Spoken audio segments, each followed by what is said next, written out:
You are listening to Girls, Ghosts, Ghouls, a podcast where three women discuss horror movies from the silent era through the 1970s. You can find us on Facebook, Instagram, YouTube, and Spotify, and Anchor. Timely, topical, terrifying. Well, hello, everyone. Welcome to another episode of Girls, Ghosts, Ghouls. It is February. It is Black History Month, and we did not choose a good movie for that. Let me put it that way. We chose White Zombie because we weren't really thinking about it. White Zombie is a 1931 Bela Lugosi movie. Um, the quick summary is basically um, a, a young man turns to a witch doctor to lure the woman he loves away from her fiance, and instead the witch doctor turns her into a zombie slave. Trigger warnings: it's racist. It's not remotely woke. It's misogynistic. It's a 1930 movie. Um, it's hilarious, and I wanted to actually. I'm going to read from blackhorrormovies.com, whose author is Mark Harris. Um, kind of in honor of Black history, and it pretty much gives the best context about everything that's kind of wrong with this movie, with exceptional misogyny. So, without any further going into it, what Mark Harris had to say on blackhorrormovies.com, which please go look up his site. He's got wonderful reviews and stuff, and you want to, or they've got wonderful reviews and stuff, and you'll want to read this. But he says White Zombie is often acknowledged as the first zombie movie. Like Plague of the Zombies, some 3 decades later, there are no major black roles. Surprising, given the plot takes place in Haiti, although not so surprising given the title of the movie. Most of the black people appear in the opening 5 minutes, in which our uptight, strikingly white hero and heroine, John Heron and Madge Bellamy, are being driven in the Haitian countryside by a black carriage driver, the scared but not too scared Clarence Muse. When they come across a spooky chanting black funeral procession with spooky chanting locals burying the dead in the middle of the road. And on your right, you'll see white zombie master Murder Legendre, played by Bela Lugosi, and his, white zombies. Muse drops his passengers off, warning them to be careful of zombies, which is nice considering they call him a fool for driving too fast. You drive fast too if you are a black man in a horror movie. Strangely, although the film takes place in Haiti, the majority of the zombies, particularly Legendre's right-hand dead servants, are white. I didn't think there was this many white people in all of Haiti, much less in one location. Even the maids and butlers are mostly white.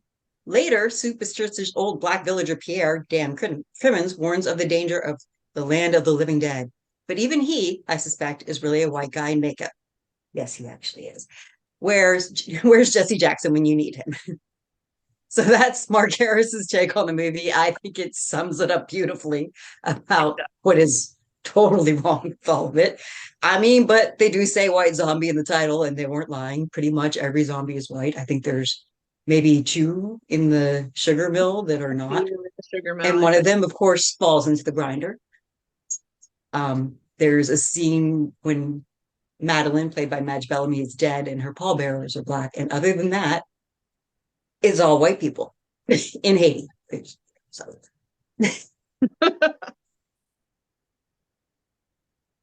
Yeah, I mean that pretty much says it. It's true. All the important roles, of course, naturally are going to the white people, which, I mean, at least you had the carriage driver have some speaking role, but 4 sentences. Tremendously bad. Yeah, but that I think was lovely sarcasm by that reviewer. Yes, it's an excellent article. I'm like, just the tone of it, and it's, yeah. At least they didn't put Bela Lugosi in blackface. Oh, thankfully not. I think I would have my lid point. Oh, that would have been bad enough we had Pierre, you're right, but oh my God, could you, I don't even want to. I think he escapes it by being the exotic foreigner type. He does because he wasn't considered white. So although he wasn't considered black, he was considered closer to black than white. I was going to say, he just wasn't considered white. I'm not saying he's a person of color because he's not. He's obviously a white person. No. He is Eastern European. However, in Hollywood in that time, he was considered a person of color because he was not American and white or British and white. So Obviously, he wasn't as marginalized as a true person of color was in Certainly Hollywood, not. but there was restrictions on what parts he could play, who he can interact with, how he can interact with them. Yes. Yeah. So Yes. It's, it's stupid, is what it is. It's all of it. all of it is stupid. It's all stupid. Racism is stupid. Racism is stupid. Very. I will stand by that. Yes, we all will. But I hate to say this. That aside, you also have the misogyny, which so the main character is basically the whole plot is driven around the fact that three men want this woman, Madeline. So we're not real clear on all of this aspect. So Neil, her fiance, is in Haiti. We don't know why he's in Haiti. He's clearly not somebody who's lived there or grew up there. He might have been living there at the time. Don't really know. But Madeline is coming over on the boat where she meets Beaumont, who does own a plantation in Haiti. Beaumont falls madly in love with her, mostly because of how she looks. They kind of make that clear in the movie, but she just falls in love with her beauty and decides he wants her for himself. And so they get off the boat and meet Neil, who, Madeline was coming to marry. And the plan for Madeline and Neil was that they were going to get married as soon as she landed. But Beaumont talks them out of that and suggests that they come to his plantation to marry instead, thus delaying it so he can put his plot into going into getting Madeline for himself. And his plot, as noted in the summary, was to go to Bela Lugosi's character, who's actually never really called by name, and his name is mentioned only once in the entire film by Pierre, which is murder. They don't actually mention his last name; they just mention his first name. And yeah, go ahead. Murder. They always put it in quotation marks, like murder. Like, okay, it's a nickname. Murder, the white witch doctor of Haiti.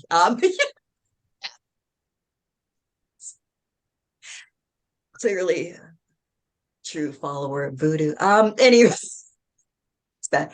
But anyway, so the whole point being that like Bella basically like I can't make her love you. The only solution I have is we can make her a zombie. And first, of course, Beaumont is appalled by this. At that. Oh no, this is horrible. This is not what I want. What does it anyway? So, ladies, I have this question for you.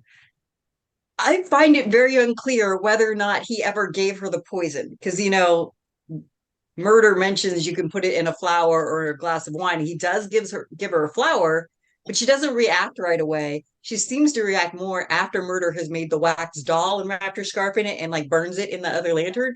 So I'm not sure, is it a combo thing you think happened or? Well, since he mentioned that only a pinprick in a drop, or in a glass of wine, I'm assuming he laced the wine afterwards when she's taking a drink. Yeah, but you never see her take a drink. Do you ever notice that? Well, according to what I was reading, it was in the flower, and it wasn't until he activated it using the doll that so she was inhaling it, and she was starting to feel a little odd. Her eyes got kind of big. She had real big eyes anyway. She was beautiful. She was 1920s beautiful and big eyes. But her eyes got bigger.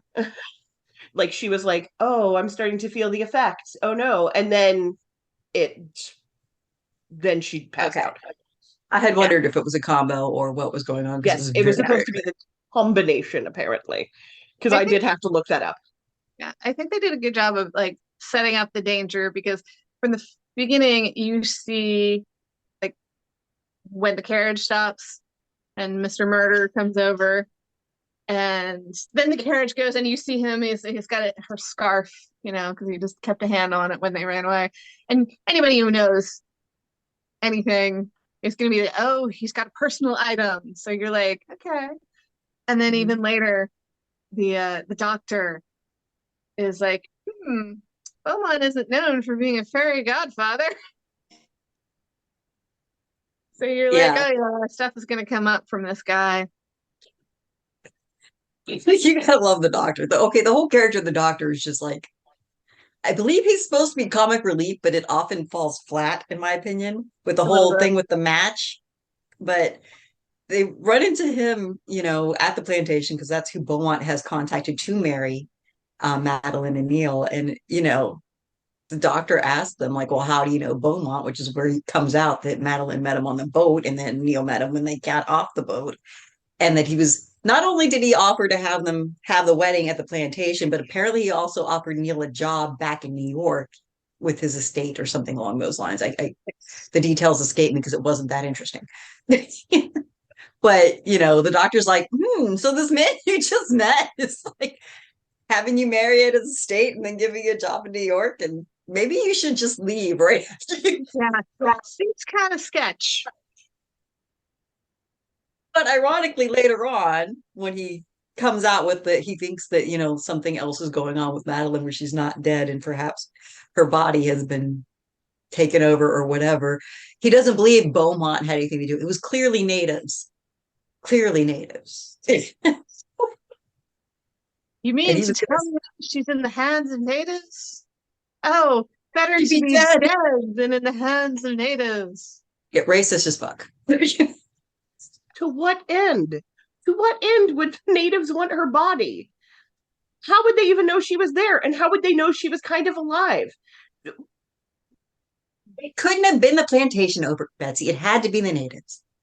And it definitely couldn't be the creepy dude who lurks in the shadows every 5 flipping minutes. No.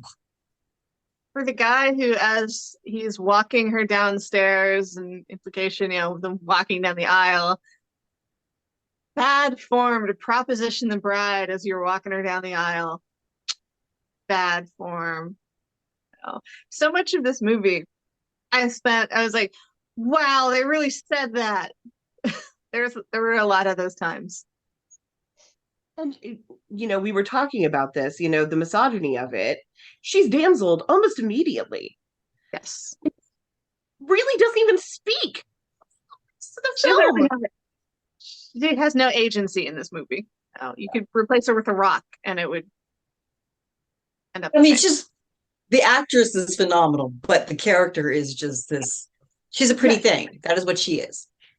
And that's apparently this actress, Madge, had some problems breaking over from silent films into speaking roles anyway, and then they give her a speaking role and then immediately take it away and make her act with her face anyway. Like, it was basically just another silent role for her.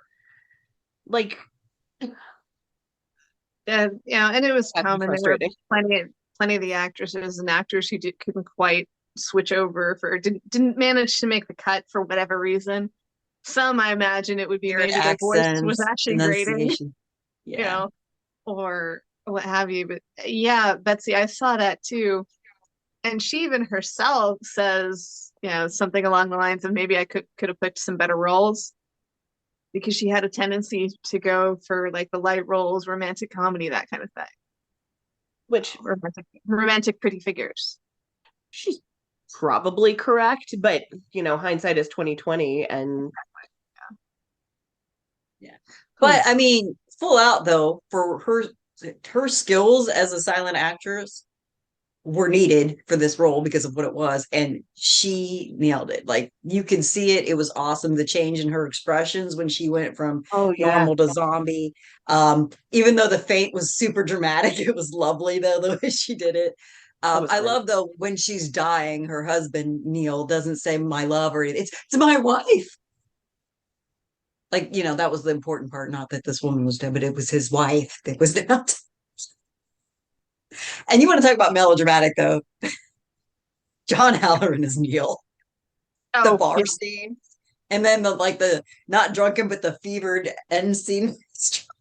Yeah, well, when he's having hallucinations in the bar, that he keeps seeing her call for him, and I translated it to he's having his little visions of her calling for help, in a way, and I don't know what that was at the end with his little fever dreams, a bit that seemed out of place. I know you're going to be shocked by this. He was also a silent film actor. He died super young, like 36, 39, like very, very young. And he had done 160 films. Holy crap. 160. I was shocked. Usually, like, especially with that like era, you're getting like several, but not 160 films. And most of them were before this one because he died in like 1939. He did not live much longer after this film. Well, I forget if it was Bellamy or him that I had looked up, and I'm looking up the IMDb, their list of movies, whatever. And I would see like at least half a dozen all in the same year. And I'm like, Jesus. But although I also suppose I think the average runtime was a lot less. Right. I remember this is contract time for one, Yeah. so they usually just paid them like kind of a flat fee for a lot of the contract work and put them in everything they possibly could. And when you think of movies, a lot of these weren't like starring roles. They would get little bit parts in there. So yeah, it's a lot. It's a lot. Don't let me like pretend like it isn't, Yeah. but it's much shorter. I mean, this one was filmed in 11 days. So Well, because if you so think they about like it, we're railing them out. yeah, Sorry? because I mean, because a lot of these, like I mentioned on the runtimes, are around an hour and change. And if you think, well, Jesus, that's an episode of you know of some miniseries on HBO. Oh, absolutely. So Yeah, yeah. it was, what do I want to say? It wasn't poorly acted, although I will say that Bela was chewing the scenery and it was perfect because he needed to. His facial expressions, like he would just leer onto screen and you're like, oh, goodness gracious. That weird And the little beard smirks thing. and the sarcasm in his face. I think this is the best face he gives. Like, just like in the other roles, he has a lot of it are very stiff and he's very monotone in his face. When you think about Dracula and stuff like that, you see anger or you see calm. But this, you get smirks, you get sneers, you get you get your Hungarian mockery just flat out coming out every instance, and I was here for it. His face speaks volumes in this film. According to his son, this was his favorite film to make, and I could see that because it's way fun for him, and you could tell he was having fun. He was having a great time. And he had, I mean, quite a bit of screen time, honestly, because he would be weirdly in the shadows over here or, doing something over here. And he's constantly there. So, yeah, a lot of lines too, which he Mhm. didn't often have a lot of lines in his movies. No, we talked about in Dracula how it was really Harker's movie and it had nothing to like, and he was kind of a back role. And Mhm. this was very much like something where he got to be like there and on screen a lot, even though he was playing like this sinister and kind of villainy role, but he still got to be on screen a lot, which was honestly kind of nice because I know he could act. So it was nice to see him doing the acting and being right there in the front and cheesing up and doing all this stuff because he was creepy. And you were like, oh no, what is he doing? Oh, he's When doing the the gesture. Something bad is going to happen. That's it. Yep. Which does not strike me as a very sorcerous thing to do. I keep thinking like Sound of Music. So long, farewell. Or as a child of the 80s, they used to do like the I must increase my busts thing where they would like pump their hands like this in front. Yeah. Super elegant hands, and everything else he did was very spooky. This just was not spooky to me. No. He had lovely gestures. He spoke with his hands as well in this film, and that was a nice touch. Yeah. He can emote. And I think if this comes across as cheesy, which it does, it comes across as a little cheesy. It's super fun to watch, but it does come across as a little cheesy. I think it's because every single person came from either silent or stage, and so everybody was acting to the back of the room, which you don't have to do. But it made But honestly, I liked it. Yes, I loved when he poisoned the wine. He was like, not obvious at all. oh, the other thing that confused me. Sorry, I got confused by a lot of stuff in this movie. So Silver the butler, when the zombies take him away, and I think they dump him and he starts screaming. I think it's him screaming. But Yeah. like where the screams fall versus like where you would think they don't make any sense. And then it's immediately followed by the weird vulture scream, which is not really a vulture scream. And plus the vulture that comes out the window is actually a young bald eagle.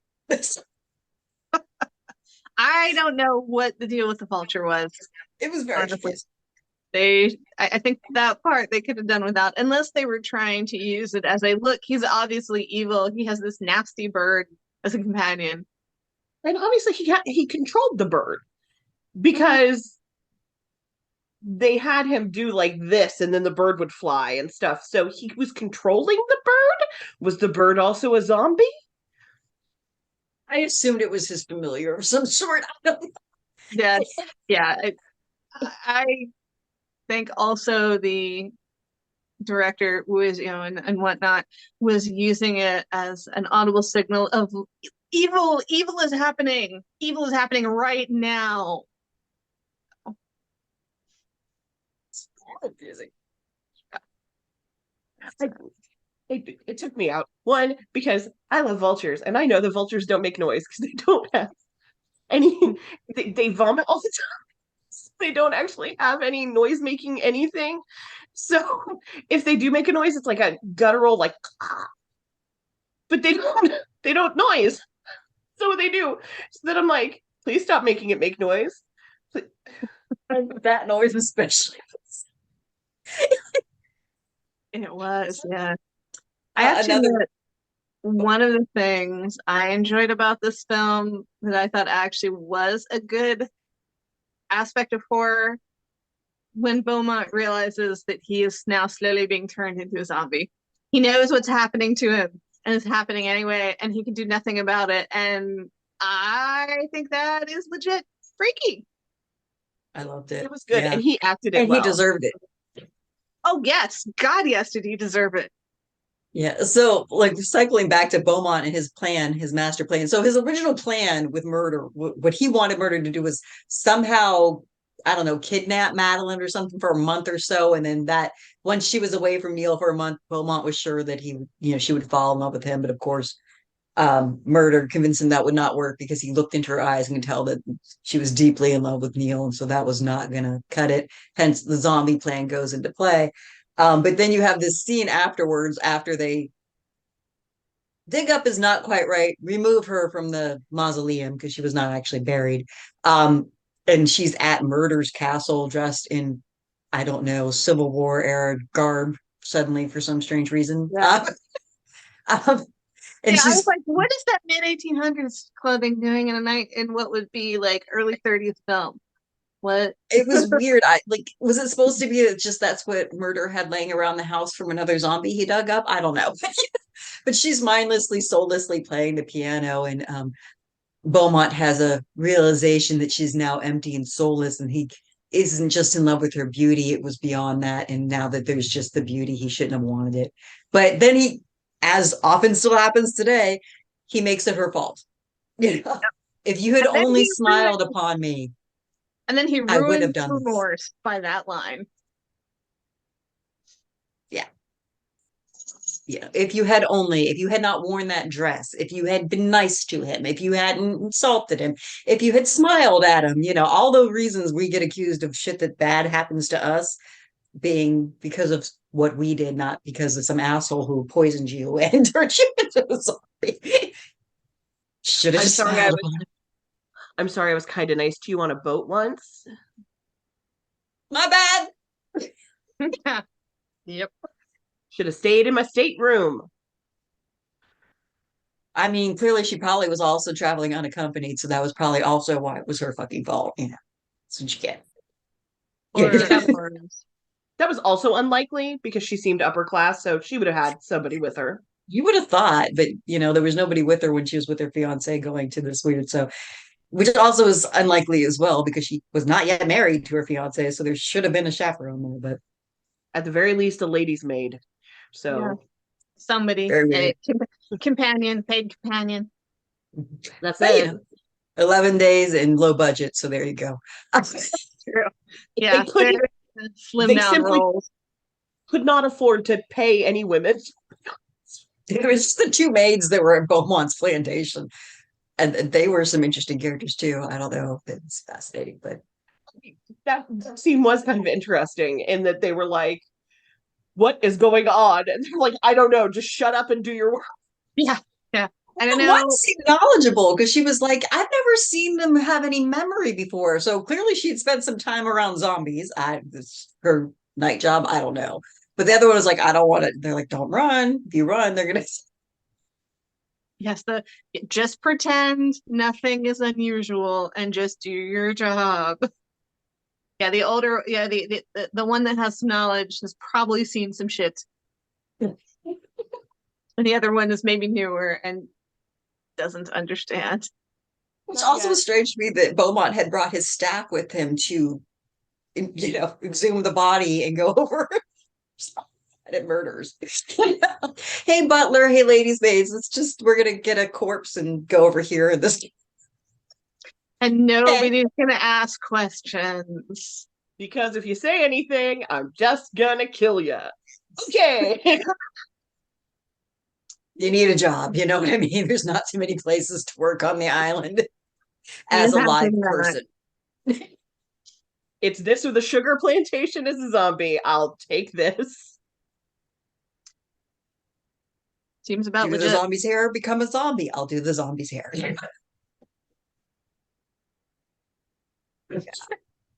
Poor Madge. But she just forgot. I loved her performance at the end parts where she's regaining her memory. As much like you said, Betsy, that's where you can see the impact of her silent film days. Because she'll go in and out, and it is these lovely subtle changes in her face when it happened. I was like, okay, that was really well done. Yeah, very discernible. The effect of it was real clear that she was zombie coming out, zombie coming out. Like you could see the it was really well done. You're right. And even the effect right there, when she's really kind of coming out, when she first starts to come out of it, and they're like, she recognizes you. They had this subtle effect where they took the camera out of focus and brought it into focus on his face. And it was really well done because I was like, oh, we're seeing through her eyes. She's seeing him now and she knows who he is. She got him in focus. And I was like, that's kind of brilliant. And it was just subtle, but beautiful and really well done for the time. I was pretty impressed, honestly, with that one little. There toward the end, they did some really good stuff. That for being a quick little independent film, they did a pretty good job. Yeah. Truly. Well, and back to Bela, like again, all in this same kind of scene where Neil comes stumbling into the castle in a fevered state, trying to find Madeline, and passes out on the couch. Murder goes up there to take care of himself, and then he gets this really like evil smirk on his face, and his eyebrows pop up, and he goes back down, and he summons Madeline. So that Madeline will kill him for her. And you could tell that he was like the look of morbid glee on his face at the thought of having Neil killed by his own love. And you could just see that this character of Murder was loving this. Like that was so much joy bringing him. It was just so well expressed on Bela Lugosi's face that you're like, oh, Bela, you're a true prick, aren't you? It was beautifully done. Yeah, they just Go ahead. I'm sorry. I was going to say, I felt like his eyebrows were speaking. Whoever did those eyebrows was a mad genius because they worked. They shouldn't have, but they worked. Yeah. Jack Pierce, the Universal makeup guy, Wolfman, what have you. He did some uncredited work on this. So it could have been him. Awesome. That explains a lot. Mm-hmm. Yeah. Also, I don't know if I mentioned this already, but according to Bela Lugosi's son, Bela Lugosi Jr., Bela Lugosi had helped out with the directing on this as well. Now, that's unconfirmed. It is, from his son. I don't know, you can prove it up, but it would also explain why he enjoyed it so much because he got to step out of his normal role. So I can see that. Yeah. And it looks like that he just had way too much fun. Truly. Yeah, I like much like you said, it was really nice to see him in a. I'm not sure the big role seems applicable because the movie itself initially was not a huge success. It's garnered more of a cult following over the years, but it was nice to see him in a big role. It was actually a surprising success for its time, but not like a, but it turned more of a profit than they expected. And I think Bela was a little bitter because he didn't take any shares from it. He just took a flat fee, and it was a fairly low flat fee. And when he found out how well it did, he was not happy that he didn't get more of a cut of it. Yeah, I think it came in because it was so cheaply done for the time. That it pulled in such a nice profit. Yeah. I mean, truly, looking at it, there's a woods area. There's inside the house, but only like 2 or 3 locations inside that house. There's the terrace area, and then there's like the cave where the cave is supposed to be the factory, but it looks like a cave. Well, and it was shot on Universal property, so they just reused a lot of the sets that were available, and I'm sure that probably reduced any outside expenditure. Absolutely. Yeah, it was also shot at night for cheapness. I think you guys might have mentioned that. Yeah. Okay. Yeah. That too. I think adds to the atmospheric feel of the film. It does. So I think maybe they were going for cheapness, but it worked. Yeah, because a lot of movies at this time would have done that weird where they like, I can't remember what that's called, but where they like artificial night it and it doesn't look as good. This, because it's shot at night, it looks like night, and so it reads like nighttime. It's weird that way. And it doesn't look like weird and artificial. Yeah.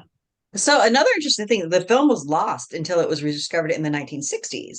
And then there was a court battle that was fought between film distributor Frank Storasi. I don't know how it's Storas or Storasi. Sorry, my apologies. And the estate of Stanley Krelbreg, the copyright owner of the film. Storasi wanted to produce a restored version, but the estate refused him access to the original footage in their possession, and so they gave up. And that's why we have crappy versions now. It would have been lovely to see what they could have done to restore it, and I wonder if that possibility even still exists. But I'm glad at least they found it in the 60s. Yeah.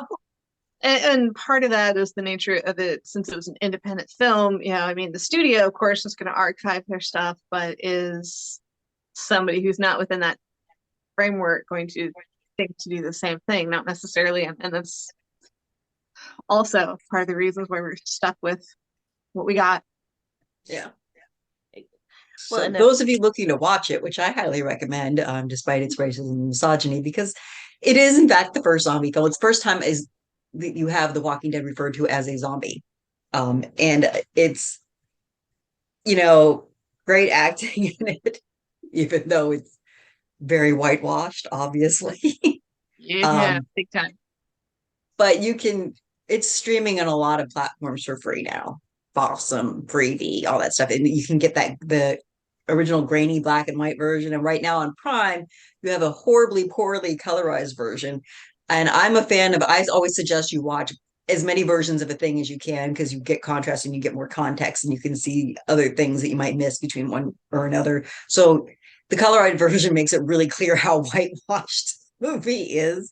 It's not obscured by the black and white film, but it's blatant in the colorized version. So just having the value of really staying what they did is worth it. And just also because it also makes you aware of the colorization process of how they did it, how they colored in the stills, and how it was like it's so badly done on the one that's on Amazon. Like most of Madeline's scenes, she's like got a colorized face and then not a body. I was gonna say they did parts of her. Sometimes half of the screen was done, but the other half was not. I only watched the black and white version. I'll have to go back and experience watch the black and white first for sure, because the colorized version is distracting in its badness, but worth it just to see. Now, what I what I will say is, for the most part, there were a couple moments where I hated it. But for the most part, I really liked the soundtrack too. They did a really good job of putting in music that was atmospheric and whatever. The only part where they didn't is when she was trying to kill, they did this weird little doodle doodle. Like it got a real high and but not like creepy, like It almost seemed like jokey. playful. Yeah, it Yes, seemed very like playful. you just go sneak up kill him. And that was weird. But otherwise, it was very atmospheric and very good. That one moment that I was like, that was not the right music, kids. I don't know what you needed to put there, but that wasn't it. Yeah, It's like perhaps watching a another. romper room song being played over, but not in a good way, if you know what I mean. Like sometimes you would do that for like funny context in a horror film, but in this, it was just like, but why though? Right. It was An like unfortunate mix. someone made a And choice. yeah, and they have, I'm sure there's a crap ton of lovely classical music that could have done very well for it. Dance Macabre maybe might have been a nice piece for that section. That's But most of it. I think most of it was just like innocuous, dark. Yeah, they But had done really great compositions that they set in for most of the movie. So you had these good pieces that added to the atmosphere that made sense, and then you ran into this one. It's an excellent point, Betsy, and it was just like, what the fuck happened here? since honestly, I got very distracted. Also, I think that was one of the scenes where only half of the screen was colorized at one point as well. But I also got distracted because the music just like snapped me out. I was like, what is happening? Like, truly, what is happening? that could have been the sound engineering later, the guy being like, okay, just fucking throw something in. I don't care. Just get this part done. We're busy. We just Yeah, need we're to behind remember this. schedule. We paid for this composition. We couldn't find any other space for it in the movie. We're putting it here. Yeah, I don't know. Right. I'm like, We okay. could use it. Another weird thing that took from it for me too, like I think they were trying to like have humor in it, and it just a lot of it didn't work. But there was also stuff where like there was something missing to bridge what was going on. So, at the end, you have Neil under a shelter on a rocky beach that looks like he'd have to cliff climb, sheer up a cliff wall to get to the castle. And the doctor leaves him behind to go check out what's going on at Murder's Castle. And next thing Neil is being called by the spirit of Madeline to come save her, and feverishly goes up and all this stuff. And you don't see the doctor.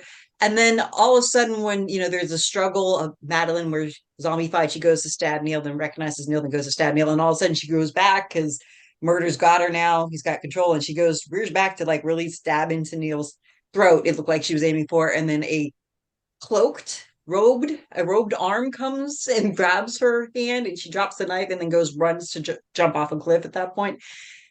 Spoiler, she doesn't, but she gets saved.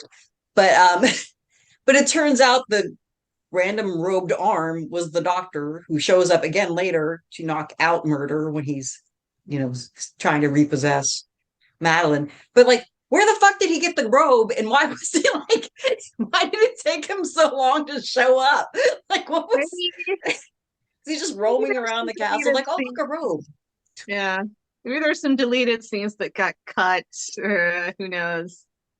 He's like, I will disguise myself with this cloak. Maybe to blend in. Not that This was wearing clothes, so it doesn't make sense. No, there's no. There were a couple of things like that where I'm like, also, you were right. Thinking about it, the match joke. Do you have a match? It's like, why was at the end? I was like, where the fuck did that come from? He kept doing it. But it never makes sense. Like, so you have it the first time when he meets him, he asks them for a match to light his pipe. And then when Neil is trying to figure out what happened to his wife's body, repeatedly throughout that whole dialogue, you have the bumbling doctor asking for a match. He's been handed a match. He puts it down. He picks up a match. And even in that sense, not too distracting. But the very end one where like Madeline and Neil are about to kiss after she's revived from her zombie state. And all of a sudden the doctor decides at that moment to tap Neil on the shoulder, like, and it was done in the most stupid voice. So that it was just like trying way too hard to make that a funny thing. Yes. A running joke. I don't know. Some of the humor of that character fell flat. Maybe it was funny in the 1930s. Maybe. I don't think That's so. But true. the whole time I really didn't like that character because like he knows No. something's wrong in the first place and he still is like, oh sure, I'll marry you here, there's nothing creepier, and I don't know what's really wrong, but you kids should leave and I'm going to leave right as soon as I marry you, even though He I know was, you're probably in danger because well fuck you too. he was a very ineffective Van Helsing. Yeah. I mean, truly, like, if you care, care. And if you Oh don't yeah. care, then don't.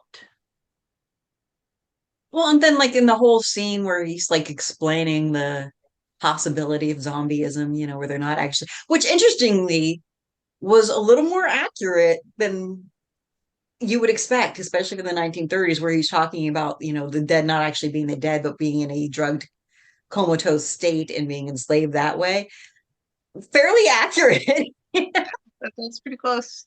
um, so that's kind of funny, but where he's talking about, oh, the evil of the natives, I'm going to get every witch doctor and, destroy them, it's like, okay, that's beyond ignorant. But I'm really good friends with the natives and they tell me stuff that you won't get from the cops.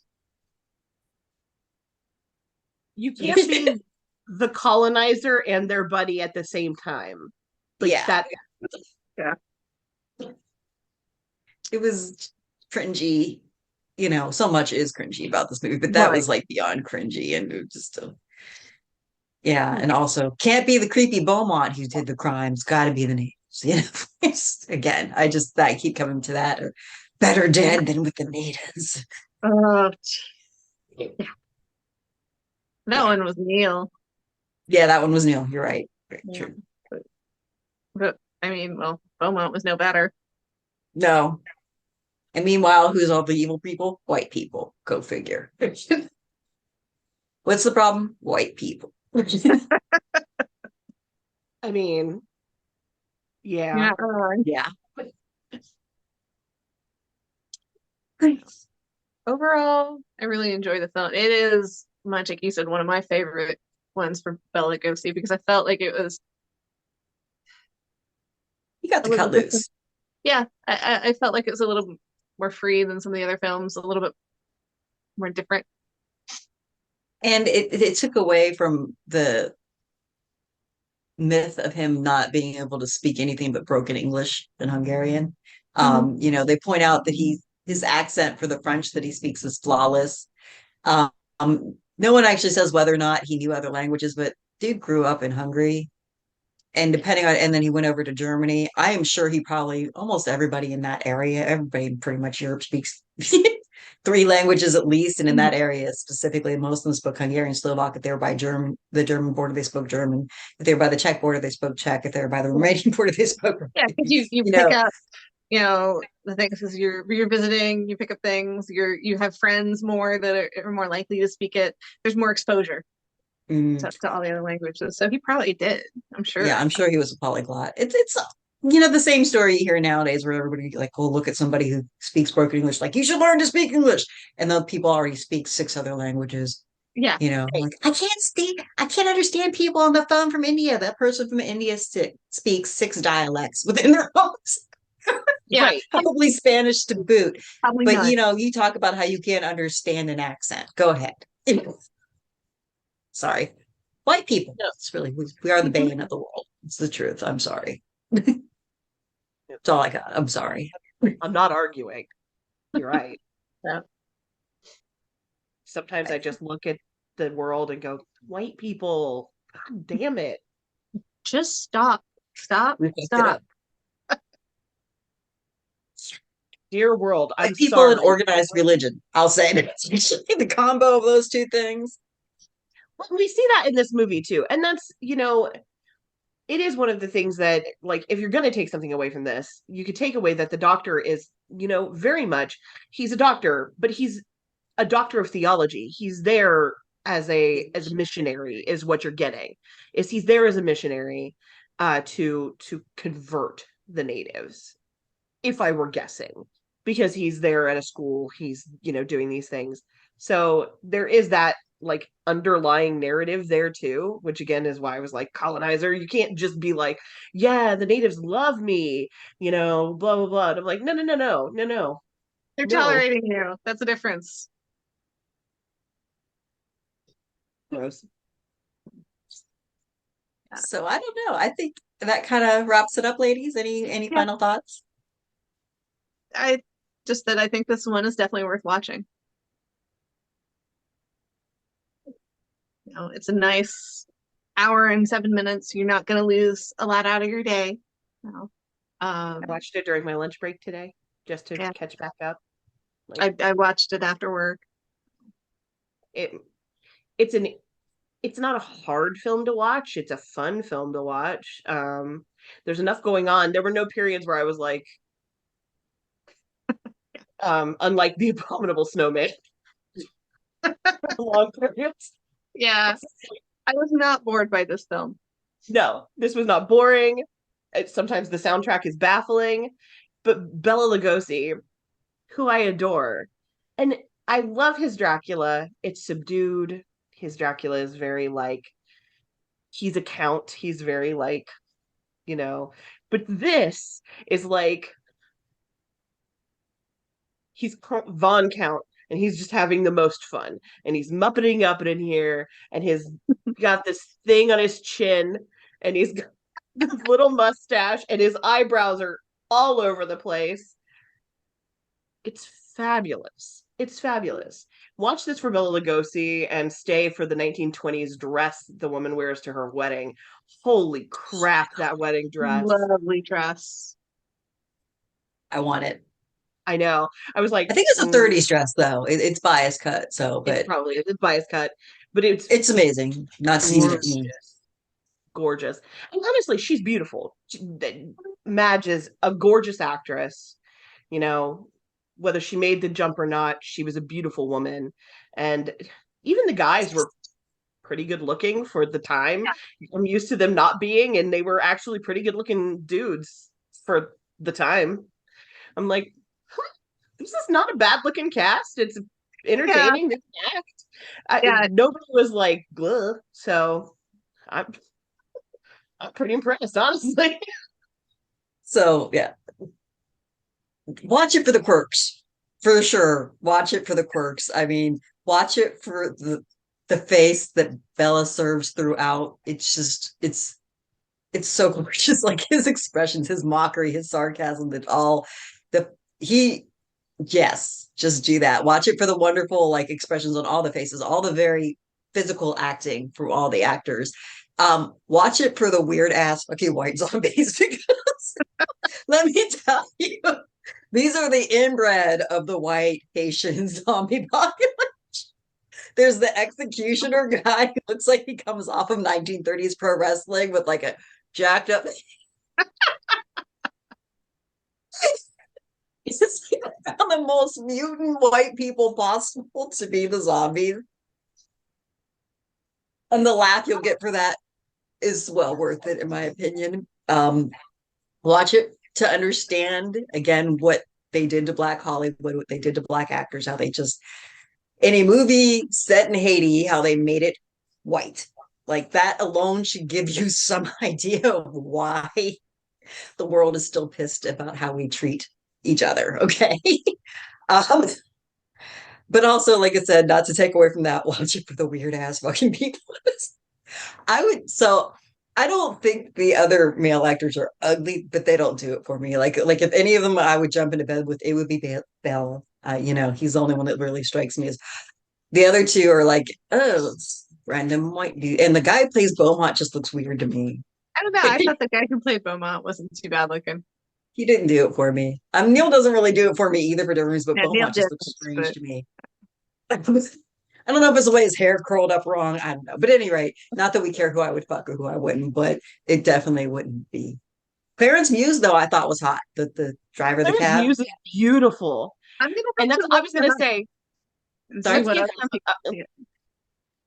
Let's give him a round of applause because he did over 150 movies. He lived to be into his 80s. He died in 1979. He was born in 1889. So all over the place, and he was a prolific Hollywood actor, well into his old age. So hell yeah for him, because honestly, he was quite good looking. I mean, quite good looking. Like they focused in on him as like, oh, Mhm. okay. Like so he's quite good looking. He has a beautiful voice too, because he did actually speak. It's amazing. So the lines that he delivered them very well. They didn't like force him into a patois or anything, which they definitely could have done, which they did not. So I thought, but yeah, like 3 cheers for him for outlasting everybody and having this crazy Yeah. career. Go I Clarence. appreciate the French touches that he had in the movie. I thought that was done well, other than because they could have just been lazy and stuck to straight English. That's true. And They did at least characterize Haiti with the French that's in there. Very excellent. Sorry. nobody would have cared, but they did. And I my modern self appreciates that. Yeah, it was two pieces of authenticity that you wouldn't expect. One, the French integration into there that you would actually find in Haiti, and two, the actual knowledge that the zombies were not actual dead people, Yeah. but And that's two what really you get. weird areas of fact in an otherwise completely what the fuck movie.